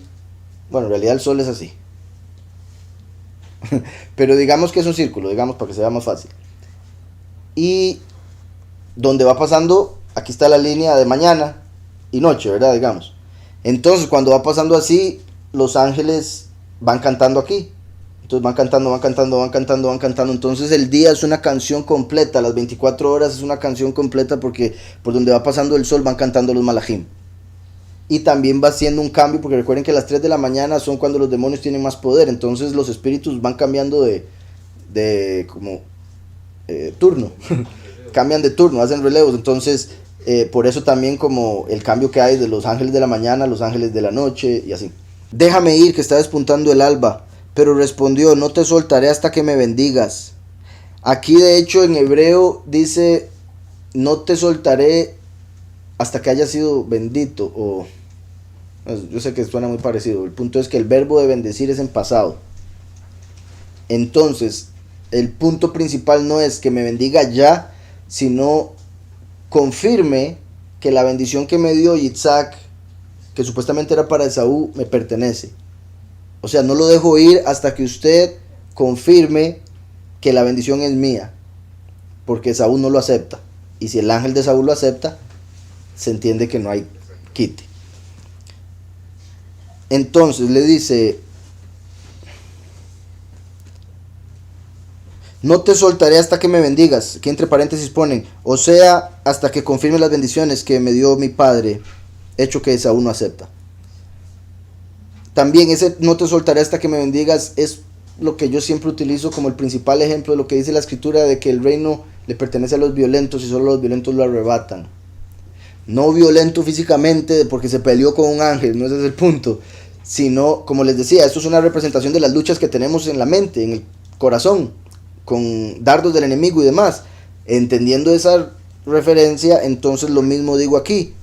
Así como uno no deja ir al ángel hasta que lo bendiga, uno no permite que esos pensamientos lo maldigan, no permite que lo destruyan, que lo traigan abajo. Y usted se mantiene firme ante el Padre hasta que Yahweh lo bendiga, como él dijo. O sea, aunque usted sienta que todas las circunstancias dicen que no va a ser bendito, aunque usted sienta que usted no se lo merece, porque al final no nos lo merecemos, sin embargo, una vez que lo aceptamos y nos arrepentimos, luchamos por eso, a pesar de que luchemos, el enemigo siempre va a decir no es suficiente, o esto o lo otro, y eso es a lo que me refiero. Tenemos que luchar con esos pensamientos, no permitir que nos venza, y aun cuando nos sentimos muy golpeados porque nos dieron por las partes bajas, no soltar la bendición. Decir, no, yo voy a seguir para adelante, yo voy a seguir creyendo, aunque ahorita se me esté dificultando, aunque ahorita, no sé, siento espantoso, voy para adelante porque yo sé que Él me va a bendecir. ¿Está claro? De hecho, en el judaísmo no permiten que las mujeres canten, porque es muy sensual. Entonces solo en privado. Pero digamos, yo le diría a un esposo, ¿qué le gusta más? ¿Que le cante a su esposa o acostarse con su esposa? El que diga que le cante va a tener que preocuparse de la esposa. Entonces, sería similar. Es como, qué lindo una canción, qué lindo que me diga cuánto me ama con una canción, pero que me conozca, como dice la escritura, y conoció a Adán, a su esposa, ¿verdad? Eso es otra cosa. Y el leer la escritura y profundizar e intimar con él a través también de la oración, por supuesto, es mucho mejor, porque le llegamos a conocer por quién él es. Porque hay mucha gente que canta canciones y no saben a quién, y ese es el problema. Ellos siguen Yashar, pero ellos no aceptan Yashar. Pero sí, una nieta de Jacob que le cantó para que se diera cuenta que Yosef estaba vivo, eso hubiera sido pecado. Pero bueno, y es que volvemos a lo mismo, que no enseñan dominio propio, son mandamientos de hombres. Es como, usted no puede escuchar a una mujer cantar y decir qué bonito canta y sigo con mi vida. No, es como... Oh, sí, o sea, es no enseñar dominio propio. Y yo puedo entender el cuidarse, como he dicho, ¿verdad? Lo que leímos la vez pasada en Mateo, de si su mano lo hace pecar, córtese la mano. Sí, corte en su vida todo lo que lo pueda hacer ir a pecar. Pero aprenda dominio propio después de haber cortado todo. ¿Sí me explico? Porque si en algún momento vuelve a tener la oportunidad, digamos, como habíamos visto la vez pasada, se corta las dos manos, pero puede agarrar con la boca, ¿verdad? Si hay algo que usted puede agarrar con la boca, De ahí usted va a tener dominio propio para decir, no, para eso perdí las dos manos. No pierde la cabeza, sí, para no perder la cabeza. ¿Sí me explico? Entonces, dominio propio viene a través del espíritu, pero debemos ser cuidadosos, por supuesto. Si uno sabe que la canción de una mujer le puede afectar tanto, pues evite oír a esa mujer cantar. Por ejemplo, Cantar de los Cantares, muy buen ejemplo. De hecho, Cantar de los Cantares lo ven como uno de los libros más profundos o más difíciles de entender. Y otros, hay gente que los ve como un libro que no debería estar en la escritura porque es demasiado gráfico. Porque es la mujer cantándole al esposo de cuánto lo ama y cuánto lo quiere y quiere acostarse con él. Entonces está en la escritura y la gente dice, ¿cómo le dice eso? Pero es porque no entienden, o sea, que Yahweh creó el amor y creó la relación entre el hombre y la mujer correcta, por supuesto. El cántico de Miriam en Éxodo 15, el final. Exacto. Entonces, sí, hay ya 3 ejemplos, se les vino abajo toda la doctrina de los judíos. Repito, eso de los judíos es un mandamiento de hombres, como lo he dicho desde el principio y no estoy de acuerdo. En Yashar vemos a esa mujer, nieta de Jacob cantándole. En la escritura, en Éxodo, vemos a Miriam cantándole a todo el mundo. Y no solo Miriam, todas las mujeres. Dice aquí Oseas 12:3. En el vientre tomó a su hermano por el calcañar y en su madurez luchó con Elohim. Oseas 12:3, ¿verdad? Y donde habla de cómo Jacob peleó contra el Malach. Bueno, lo que estamos leyendo aquí lo citó Oseas después, confirmando que peleó contra un Malach. Digo confirmando que es contra un Malach porque más adelante en Oseas dice, primero dice Elohim, después dice Malach. Entonces ahí entendemos que los Malachim también tienen el título de Elohim. Porque mucha gente, si no lee Oseas, solo lee Génesis 32, dice, uy, peleó contra el Todopoderoso y le ganó. No puede ser. Y quizá, ¿verdad? Porque Samael es un poderoso falso, caído, o sea, me refiero a poderoso falso que se hace pasar por Elohim y mucha gente lo adora. Los ateos, por ejemplo, sin saberlo. Entonces podría ser que Saúl le haya pedido a su poderoso, que habría sido Samael, que hiciera algo con Jacob. ¿Sí me explico? Como los impíos oran por venganza, mientras que Yahweh dice, la venganza es mía, yo pagaré. Uno debería orar por misericordia, ya hemos hablado de eso. Entonces Jacob le oraría a Yahweh teniendo como Malach a Micael. E Isab, al no tener a Yahweh, si le oraba a alguien, le terminaba orando a su propio ángel, que sería Samael. Y quizás su ángel le estaba respondiendo la oración, yendo a pelear con Jacob. ¿Está claro? Entonces, le dijo, bueno, no te soltaré hasta que me bendigas. Aquí ponen Oseas, hasta que confirmes, ya le había dicho eso. Entonces le dijo, ¿cuál es tu nombre? ¿Verdad? El ángel le preguntó, que también no es como que el ángel no sabía. ¿Verdad? Obviamente, si está peleando con él porque sabe quién es. Le pregunta el nombre porque a través de él decir su nombre, él va a agarrar de lo que su nombre significa para darle una bendición.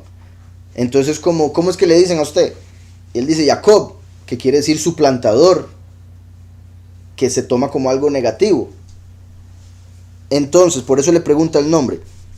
En hebreo, vamos a ver, Ma Shemcha.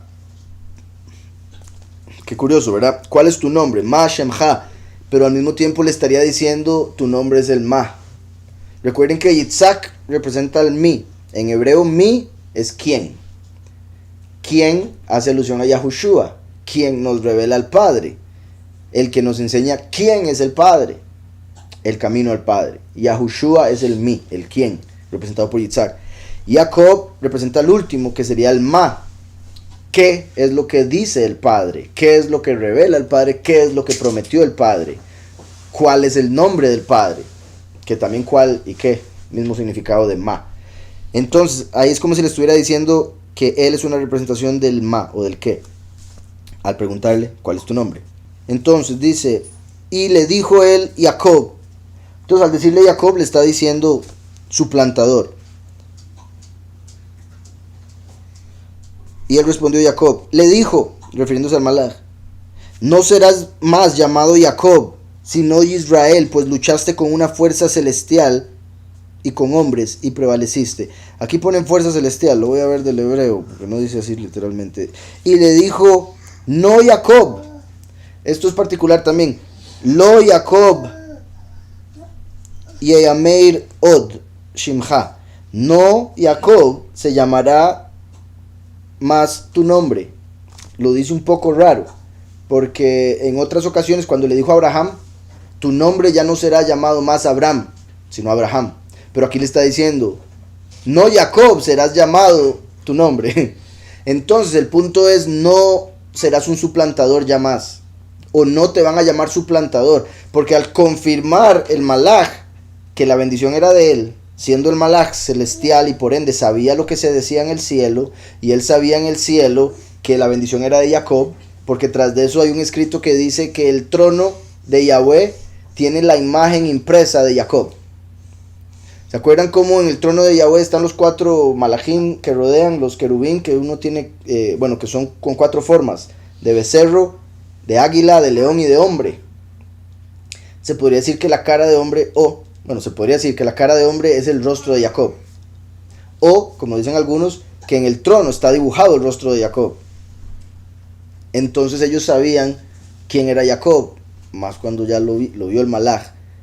Sabía que su nombre eventualmente iba a ser Israel, porque ya se había revelado en el cielo. Entonces Yahweh a través de este malaj, o más bien el malaj, le está diciendo un secreto a Jacob. Él le pide una bendición.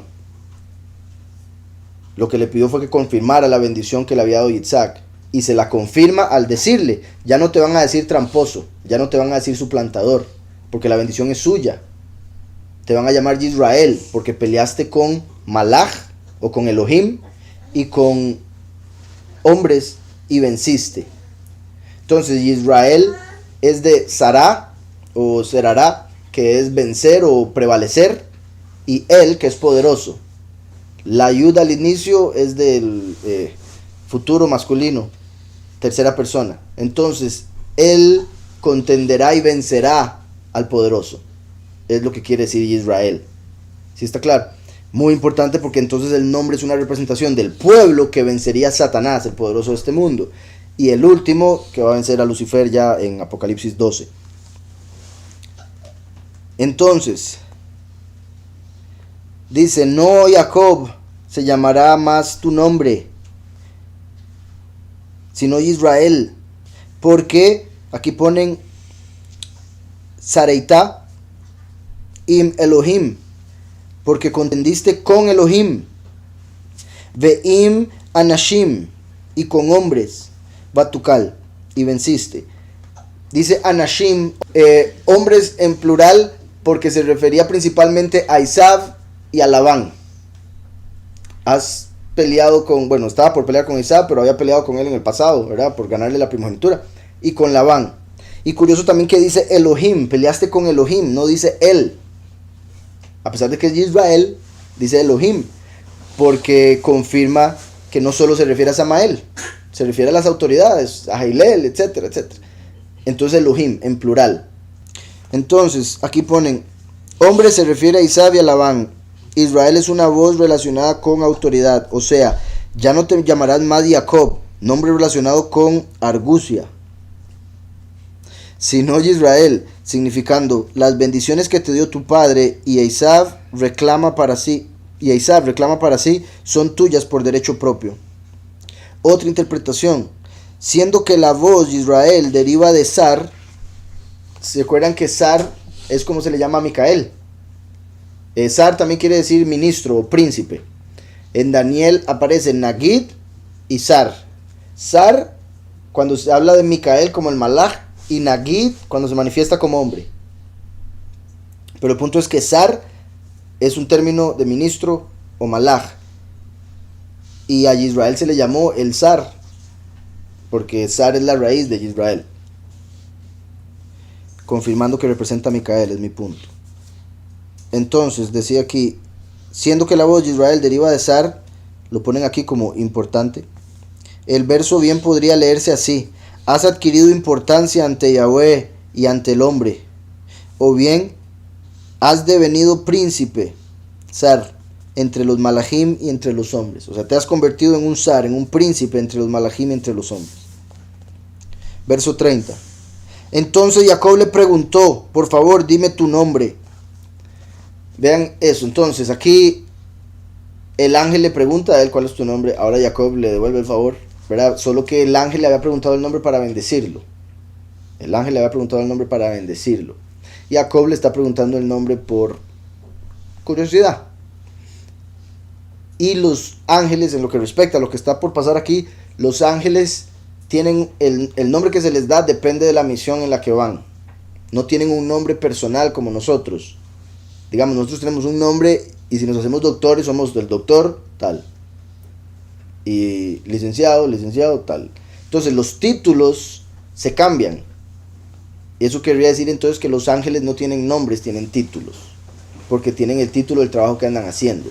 Micael se llama así porque quiere decir quien como el poderoso. Es el que deja claro que solo el poderoso es el Altísimo.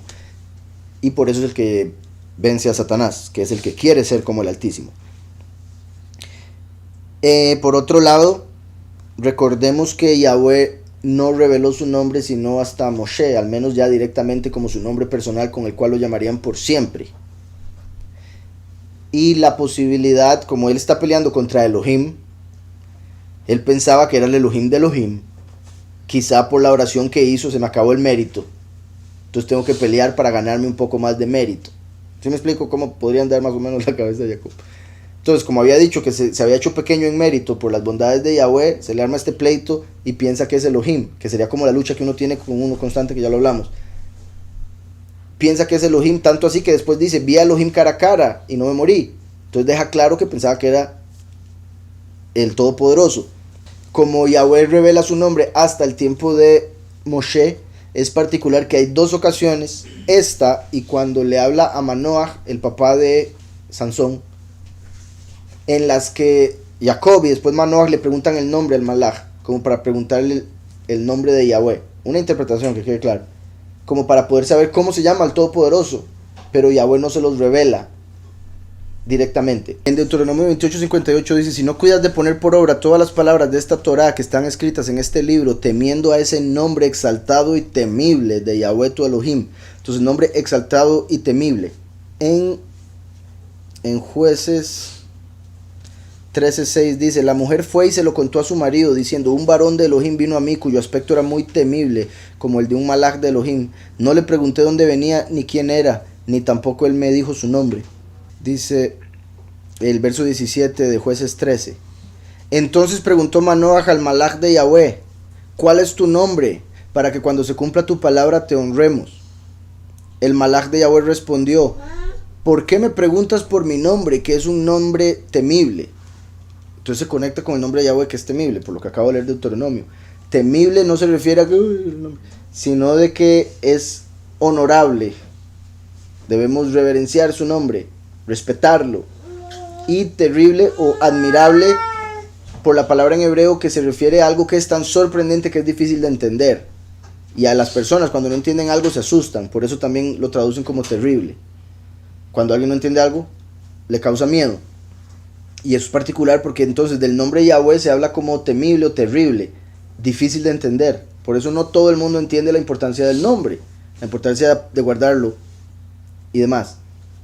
Entonces, ¿por qué preguntas por mi nombre, que es un nombre admirable?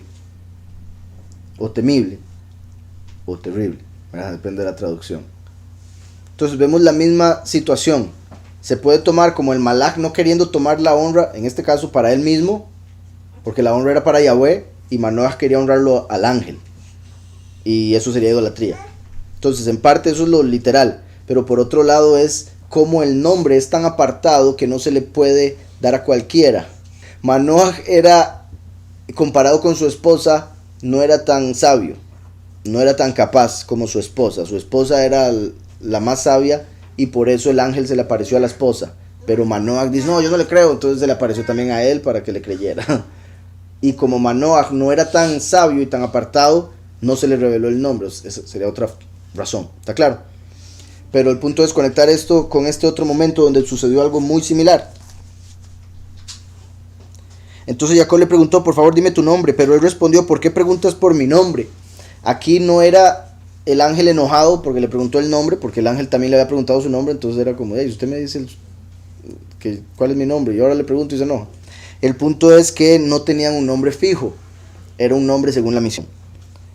¿Por qué preguntas por mi nombre? Dice aquí, los ángeles no tenemos nombres específicos, sino los mismos cambian de acuerdo a cada misión específica que debemos cumplir. En hebreo dice Y preguntó Jacob y dijo, declárame ahora tu nombre. Ve, donde dice declárame, dice Hagida. Gid, que era donde le habían golpeado. Declárame ahora o declárame por favor tu nombre. Y dijo, ¿por qué pregunta por mi nombre? Ahí dice ¿por qué pregunta por mi nombre? Y lo bendijo a él allí. Entonces le dijo, ¿por qué preguntas por mi nombre? Y lo bendijo y se fue. Es como no le voy a revelar mi nombre. Que repito, es para representar cómo el nombre de Yahweh todavía no podía ser revelado en este tiempo. Jacob llamó a aquel lugar Peniel. Dice, porque vi a Elohim cara a cara y mi vida fue salvada. Peniel quiere decir rostro de Elohim. Recuerden que pan, en lo que respecta a hebreo, es perfil, es un lado de la cara. Panim es el rostro, porque son dos lados, por eso el plural. Panim, el rostro. Pan, panim. Pan también se refiere a volver la cara, o de volver de la dirección en la que iba. Entonces, Paní sería el rostro de el poderoso. Entonces, Paniel, pero se pronuncia al final Peniel, por si algo. El punto era cómo se acomodaban las palabras. Entonces dice, Jacob llamó a aquel lugar Peniel, porque vi a Elohim cara a cara y mi vida fue salvada. Y dice aquí un comentario, si bien Jacob llamó a aquel lugar Peniel, posteriormente fue conocido como Penuel. Este lugar está ubicado sobre la margen norte del Yabok. Y por si alguna vez lo escuchan o algo así, hay personas que recuerden, repito, empezó como Peniel, el rostro del poderoso. Después lo pasaron a Penuel. Y hay gente que por ese nombre dicen que se conecta con la glándula pineal. Ahora, la forma en que lo ven, la forma en que hacen la conexión es como, considero yo que es en una dirección incorrecta, entonces no funciona, porque ellos dicen como la glándula se llama pineal, entonces es porque en Peniel pasó esto. Sin embargo, Peniel es el nombre hebreo, pineal es un nombre que se le dio después. Si alguno vio la conexión, o sea, la posibilidad que yo veo es que el que le puso el nombre pineal habría sido porque es del ojo para ver lo espiritual. Y por ende, como vio a Elohim cara a cara, le habría puesto ese nombre. Pero más bien hay gente que lo ve al revés, como que Peniel se llama así por la glándula pineal. Pero no, sería que la glándula pineal es llamada así por Peniel. Está claro, la glándula pineal es un ojo que tenemos en medio de la cabeza, pero para ver lo espiritual. Y a través de los alimentos que hay en este mundo y otro montón de cosas se va cristalizando tristemente, entonces eso hace que la gente se vuelva menos espiritual cada vez. O sea, una mala dieta y todas esas cosas de este mundo. Por eso es que debemos ser transformados, ¿verdad? Por eso Yahweh nos va a transformar y dar un cuerpo nuevo y demás. Se dice que hasta tiene pupila, eso, sí. O sea, que es como un ojo, solo que obviamente, o sea, no sé cómo explicarlo. Tiene partes que tiene el ojo, que uno pensaría que qué hacen esas partes ahí adentro, si no entra luz, porque es para que entre la luz, ese es el punto de esa parte que tiene, por eso sabe que es un ojo. Entonces uno pensaría, ¿por dónde entra la luz? Y está todo tapado, pero se refiere a un tipo de luz diferente. ¿Sí me explico? Entonces es un ojo, y es lo que le llaman el tercer ojo, el ojo espiritual. Y repito, se le habría puesto ese nombre, quizá, pues puede ser por esto, pero no necesariamente, porque es pineal. Le hubieran puesto Peniel, ¿verdad? La glándula Peniel. Vi a Elohim cara a cara y mi vida fue salvada. 31. Dice, Ki Raiti, porque vi a Elohim Panim el Panim. Panim el Panim, cara a cara. Y fue salvada mi alma. Dice el 32. El sol brilló para él al pasar por Peniel. Rengueaba por el muslo. Entonces, aquí aparece que por el golpe que le habían dado andaba rengueando.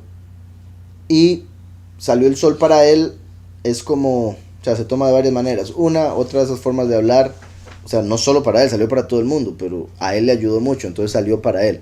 Por otro lado, recuerdan que el sol se había escondido antes de tiempo cuando él llegó a Betel para que se durmiera. Ahora salió antes de tiempo, entonces ahí se reajustó el reloj. Así como se había escondido antes, ahí salió antes. Entonces, ahí salió antes para él. Y el sol, la luz del sol tiene poderes curativos. Entonces Yahweh hizo que saliera el sol antitos de tiempo para que le sanara la herida. Por eso dice que andaba rengueando. O sea, salió rengueando, pero por el sol que iluminó, se sanó. Entonces se cree que solo ahí anduvo rengueando, ya después andaba bien. Ahora, puede ser que no, ¿verdad? Puede ser que anduvo con bastón toda su vida porque no lo dice la escritura. Pero se toma por el hecho de que Malaquías 4:2 dice que se levantará el sol de justicia con sanidad en sus alas. Entonces de ahí se toma que el sol sana con su luz. Y por ende aquí habría sanado a Jacob con su luz. Ahora, lo curioso de que los judíos hagan esa conexión con Malaquías 4:2 es que el sol de justicia hace alusión al último, que es representado por Jacob. Entonces aquí este sol representaría el sol de justicia, que salió después de haber vencido a Elohim. Entonces sería como el último asciende, saca al poderoso de este mundo, Satanás, y después sale el sol de justicia para el milenio, y sana a los 144,000 al transformarlos, y a los muchos al resucitar ellos. El sol sí tiene poderes curativos, tampoco es como que lo cura todo, ¿verdad? O sea, ese es el punto que no hay que... ahora, si el Padre quiere, no, en ese momento donde le puso más calor, se podría ver como que le puso más fuerza al sol para que sanara más rápido a Abraham cuando se hizo la circuncisión. Entonces también eso tiene algo que ver. Hay que tener mucho cuidado, ¿verdad? De no pasarse, pero sí, exacto, han hecho que la gente le tenga miedo al sol, y al sol más potente, que sería como el que alumbró sobre Abraham para sanarlo. Entonces eso es como haciendo que la gente más bien se vuelva más débil, porque ya después no puede aguantar sol. El sol brilló para él al pasar por Peniel, rengueaba por el muslo. Vean cómo rengueaba por el muslo. Y en el muslo, el último, en la guerra de Armagedón, tiene escrito Rey de Reyes y Soberano de Soberanos. O sea, el golpe fue en el muslo. Por el golpe o por el sacrificio fue la bendición. Por el sacrificio del último se convirtió en Rey de Reyes, Soberano de Soberanos. Por eso lo tiene escrito en el muslo.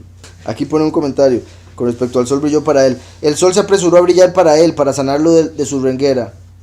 Ahora sí dice renguera. El tiempo que el sol se adelantó a brillar para Jacob es exactamente el mismo tiempo que se apresuró a ponerse cuando el patriarca, en su viaje de Beersheba a Harán, Mesopotamia, se dirigió a orar al monte Moriah, el monte del templo, en Jerusalén. Estando Jacob allí, Yahweh provocó que el sol se pusiera antes de tiempo para que Jacob se quedase a pernoctar en ese apartado lugar, como lo vemos en Génesis 28:11. Entonces dice el 33. Por eso los israelíes no deben comer del tendón. Vamos a ver un momento, el 33. Por cierto,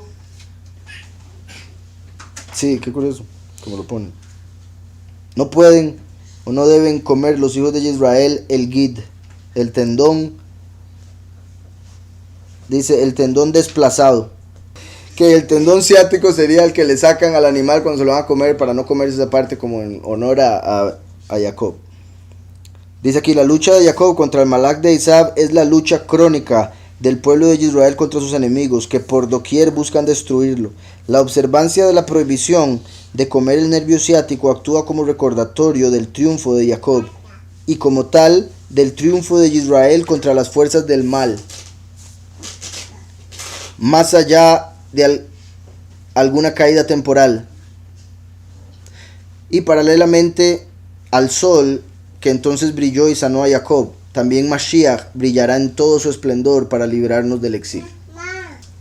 Ya lo había visto mal. Dice, por cierto, no comen los hijos de Israel el gid. Es que la palabra de comer, si se acomoda un poco, parece poder o deber. Entonces ahí está diciendo que no comen. Entonces es como un recordatorio, no es como una obligación o un mandamiento de Yahweh que si lo hacen ya pecó. Pero los judíos lo ven así, obviamente. Pero sí dice, por eso no comen esto y esto y esto. El gid.